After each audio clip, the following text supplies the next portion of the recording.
চিহ্নিত কৰিছোঁ যে আমাৰ বিদ্যালয় 9-10 য'ত আমি শিক্ষা প্ৰদান কৰোঁ ইয়াতে আমাৰ ডেডিকেটেড ফিজিক্স কেমিষ্ট্ৰি মেথমেটিক্সত আমি বিশেষ গুৰুত্ব দিব লগা আছে আৰু সেইকাৰণে মেথছটোক আমি বিশেষভাৱে গুৰুত্ব প্ৰদান কৰিছোঁ। সেইকাৰণে এই কম্বিনেশ্যন সহ ফিজিক্স আমি মেথছ টিচাৰক বিচাৰিছোঁ। এইটো ছাৰ্ভিচ ৰুলত আছে। আবেদন লোৱা সমাপ্ত কৰিলোঁ। এতিয়া আবেদনসমূহৰ ভেৰিফিকেশ্যন চলি আছে। গৰম বন্ধৰ ভিতৰতে আমি অৰ্ডাৰসমূহ বাহিৰ কৰিবৰ কাৰণে চেষ্টা কৰিম। যিসকল ছায়েন্স গ্ৰেজুৱেট আছে বা বাকী কম্বিনেশ্যনৰ যিসকল ষ্টুডেণ্ট প্ৰাৰ্থী আছে তেওঁলোকক বঞ্চিত কৰা হৈছে নেকি? তেওঁলোকক বঞ্চিত কৰা হোৱা নাই, কাৰণ তাৰ কাৰণে গ্ৰেজুৱেট টিচাৰ ছায়েন্স আছে আৰু গ্ৰেজুৱেট টিচাৰ ছায়েন্সত তেওঁলোকে আবেদন কৰিব পাৰে।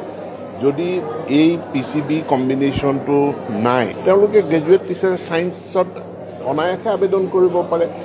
আৰু প্ৰায় 2600 পোষ্ট আছে আমাৰ গ্ৰেজুৱেট টিচাৰ ছায়েন্স, য'ত ছায়েন্স গ্ৰেজুৱেট হ'লেই হ'ল, বাকী একো কম্বিনেশ্যনৰ কোনো কথা নাই।